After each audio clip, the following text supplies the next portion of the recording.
ጅቦች ኢትዮጵያ ውስጥ ጦርነት ከፍተዋል ቢባል ማን ያምናል? እውነታው ግን እንዲያ ነው። ሰው የሚያድኑት የኢትዮጵያ ጅቦች ዓለምን እያነጋገሩ ነው። ኢትዮጵያ ውስጥ በቀጠለው የጅቦች ጦርነት በርካቶች የጅብ ራት እየሆኑ ነው። እነዚህ ሰው አዳኝ ጅቦች በአዲስ አበባ ጭምር በኩለ ቀን እየታዩ መሆናቸው ነዋሪዎችን አሸብሯል። እንደ ሐረር ጅቦች ሰው ለማዳ ያልሆኑት ሰው አዳኞቹ ጅቦች ቁጥር በእጅጉ አስፈሪ ደረጃ ላይ ደርሷል።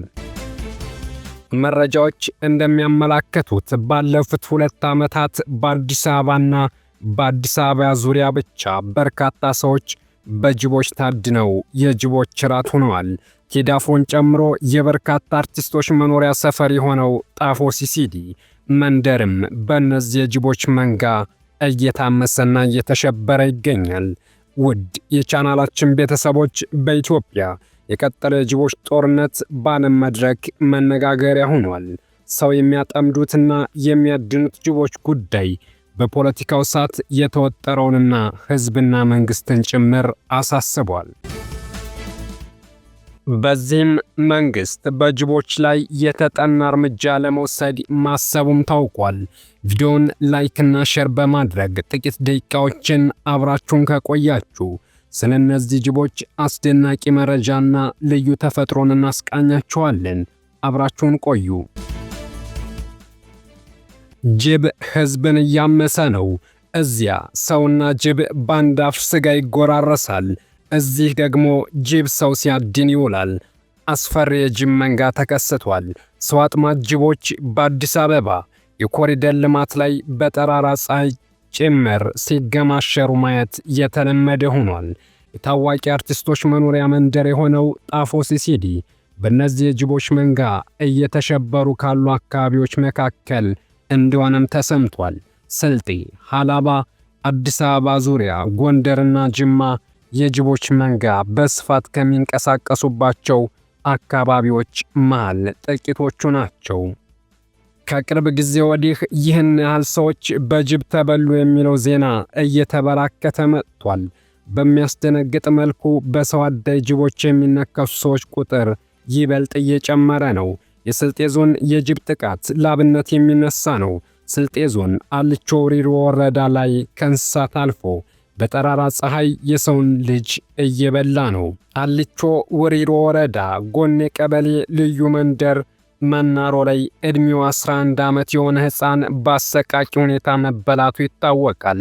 ማህበረሰቡ ጥንቃቄ እንዲያደርግም መልእክት ተላልፏል። በተመሳሳይ በደቡብ ጎንደርም እነዚህ የጅብ መንጋዎች ሰዎችን እያቆሰሉና እየገደሉ ነው። ከሁሉም በላይ ግን በአዲስ አበባ ጣፎና ገላን አካባቢዎች ያለው የጅብ መንጋ እጅግ ከባድ ጉዳት እያስከተለ እንዳለ ነው የሚነገረው።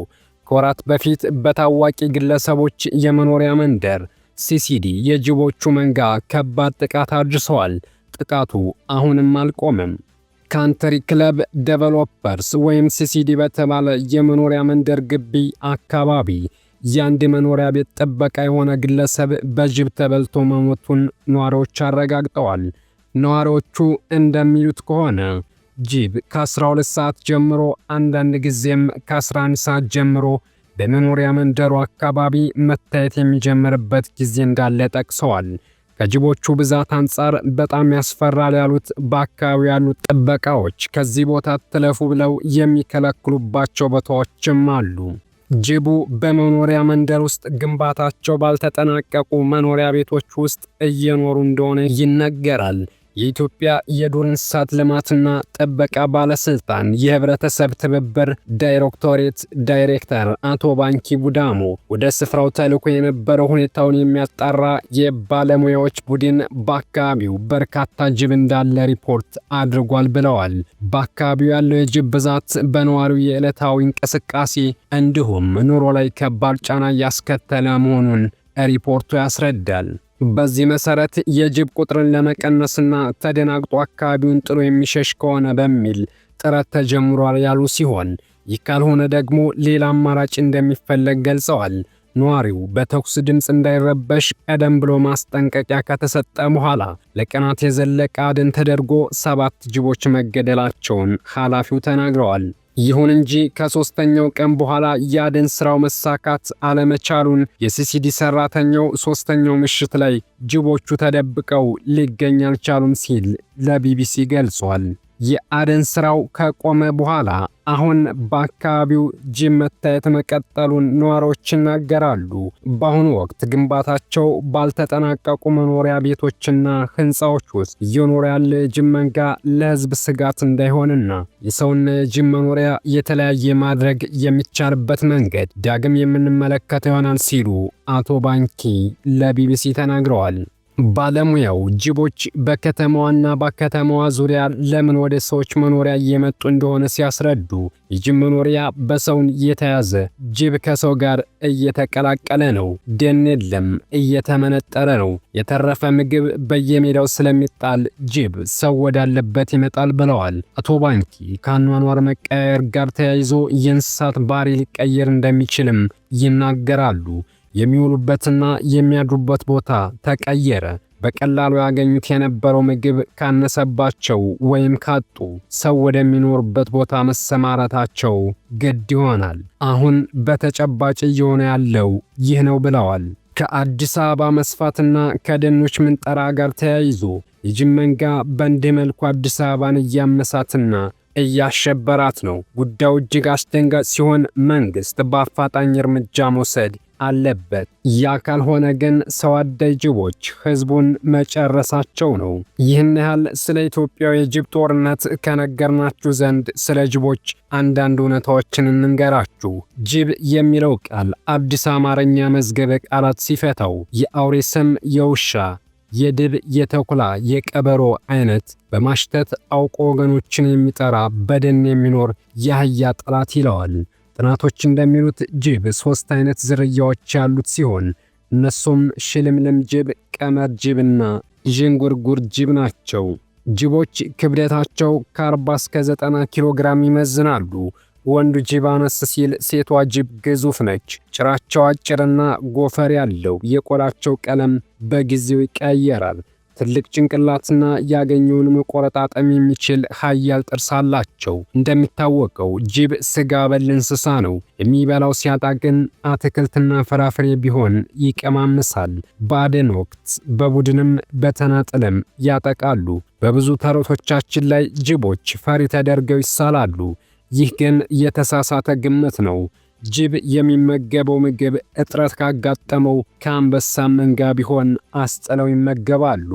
ጅቦች በማህበራዊ ህይወት ተሰባስበው መኖርን ይመርጣሉ።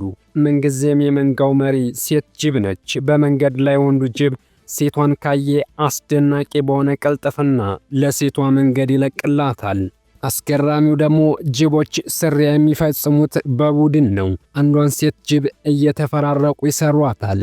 ይህንን ለማድረግ ግን ጉልበተኛ፣ ታጋይና ጠንካራ ካልሆነ አንድ ወንድ ጅብ እንዳማረው ይቀራል። ሴቷ ጅብ ለተገናኛት ሁሉ እርካታን የምትቸር ናት። የወንዶች ብልት አንዳንዱ ያጥራል፣ አንዳንዱ ይረዝማል፣ አንዳንዱ ይወፈራል፣ አንዳንዱ ይቀጥናል። የሴቷ ብልት ልክ እንደተገናኛት ጅብ ብልት መጠን ልክ ይሆንና ዘሩን እንዳፈስ ታደርገዋለች። ጅቦች ስሪያ የሚፈጽሙት በ15 ቀን አንዴ ነው። እንደ ጥናቶች ከሆነ የጅቦች እርግዝና ጊዜ 16 ሳምንት ወይም 4 ወር ነው። ቡችሎች ሲወለዱ አይኖቻቸው ያሉ፣ ጥርሶቻቸው እንደበቀሉ ናቸው። ጨጓራቸው ፀጉር ማድቀቅ ይችላል። ሴቷ ጅብ በወሊድ ወቅት እስከ 10 ወር ቡችሎቿን ታጠባለች። ከዚያ በኋላ ስጋ መመገብ ይጀምራል። የማደን ስልጠናው የምትሰጠው በእናት ጅብ ነች። አንድ ግልገል ጅብ የተሟላ የጅብ ባህሪ ለመያዝ 1 ዓመት ከመንፈቅ ይፈጅበታል። ለአቅመ ጅብ ለመድረስ ግን 3 ዓመት። አንድ ጎሳ ውስጥ እስከ 100 የጅብ ወገን ይኖራል። ከ35 እስከ 80 የሚሆኑት አዋቂዎች ናቸው። እያንዳንዱ ጎሳ የራሱ ግዛት ይከልላል። ስፋቱም እስከ 60 ኪሎ ሜትር ይሆናል። ጅቦች ከዝሆን ቀጥሎ በዱር እንስሳቱ ዓለም ድንቅ አስተሳሰብ እንዳላቸው ይታወቃል። ጅቦች ማየት፣ መስማትና ማሽተት ከፍተኛ ኃይል እንዳላቸው ይታወቃል። በድምፃቸው መልእክት መለዋወጥ ሲችሉ ከዱር እንስሳት ከልብ ከት ብሎ በመሳቅ ብቸኞቹ ናቸው። ጅብ 16 ሰዓት በትጋት ሲያድን ቆይቶ የተቀረውን ሰዓት ከሰው እይታ ከለል ብሎ ያርፋል። አበቃን። በያላችሁበት ሰናይ ጊዜ ተመኘ።